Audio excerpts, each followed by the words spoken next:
Chicken fry এমন একটা খাবার আইটেম যেটা ছোট বড় সকলেরই খুব প্রিয় এবং পছন্দের একটা খাবার। তাই এটার স্বাদ নিতে অনেকেই ছুটে যান নামি দামি রেস্টুরেন্টে, আবার কেউ ছোটেন রাস্তার পাশের ফুড কর্নারগুলোতে। কিন্তু বাসায় যদি রেস্টুরেন্টের স্বাদে চিকেন ফ্রাই তৈরি করা যায়, তাহলে কেন আর বাইরে ছুটতে হবে?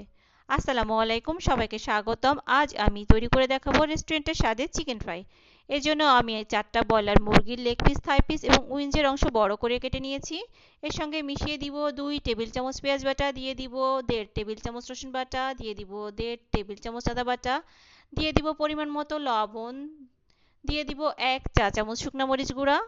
যারা ঝালটা একটু বেশি খান তারা মরিচের গুঁড়া আরও একটু বেশি দিতে পারেন। দিয়ে দিব 2 চা চামচ ধনিয়া গুঁড়া, দিয়ে দিব 2 চা চামচ জিরার গুঁড়া, দিয়ে দিব হাফ চা চামচ সাদা গোলমরিচের গুঁড়া, আর দিয়ে দিব রাঁধুনি বিরিয়ানি মশলা থেকে 1 টেবিল চামচ গুঁড়া মশলা, আর দিয়ে দিব হাফ চা চামচ গরম মশলা বাটা, এলাচ ও দারুচিনি বাটা। সবগুলো মশলার সঙ্গে ভালো করে মিশিয়ে নিব। এটা আমি আমার বাচ্চার টিফিনের জন্য তৈরি করছি, সেজন্য এটা আমি একটা বক্সে ভরে ডিপ ফ্রিজে সংরক্ষণ করব। আপনারাও এভাবে ডিপ ফ্রিজে সংরক্ষণ করতে পারেন। তারপর যখন ভাজবেন তখন ফ্রিজ থেকে বের করে রাখবেন 2-3 ঘন্টা আগে। তারপর ময়দা বা আটায় কোট করে ডুবো তেলে ভেজে নিতে হবে। আমি ডিপ ফ্রিজে রেখেছিলাম 2-3 ঘন্টা আগে, বের করে রেখে রুটি বানানোর আটায় আমি এটা কোট করে নিব, একটু পানি মিশিয়ে নিব। তারপর ভালো করে চিকেনের সঙ্গে আটার কোটিংটা ভালো করে মাখিয়ে নিব। তারপর ডুবো তেলে ভেজে নিব। চুলায় একটা কড়াই বসিয়ে দিয়েছিলাম, তাতে তেল দিয়ে দিয়েছিলাম পরিমাণ মতো। তেলটা গরম হয়ে এসেছে, আমি এতে চিকেন দিয়ে দিয়েছি। প্রথমে চুলার আঁচটা হাই হিটে থাকবে। এক পিঠ ভাজা হয়ে গেলে উল্টিয়ে দিব। হাফ মিনিট মতো এক পিঠ ভেজে নিতে হবে, তারপর উল্টিয়ে দিতে হবে।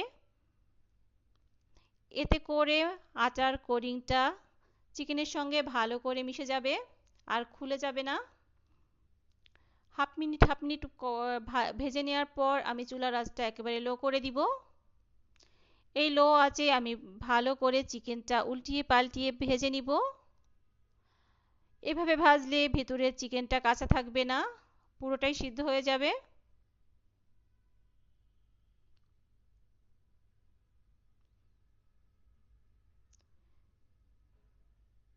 চিকেনের রংটা যখন একেবারেই গাঢ় একটা ব্রাউন কালার আসবে, তখন এটা ভাজা হয়ে যাবে।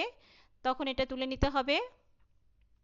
যাদের বাচ্চার মর্নিং স্কুল থাকে, তারা প্রায় সকালে না খেয়ে যায়, তারা এটা বাচ্চাদের জন্য টিফিনে দিতে পারে। আমার বাচ্চা সকালে প্রায় না খেয়ে যায়, সেজন্য আমি ভারী খাবার দিতে পছন্দ করি।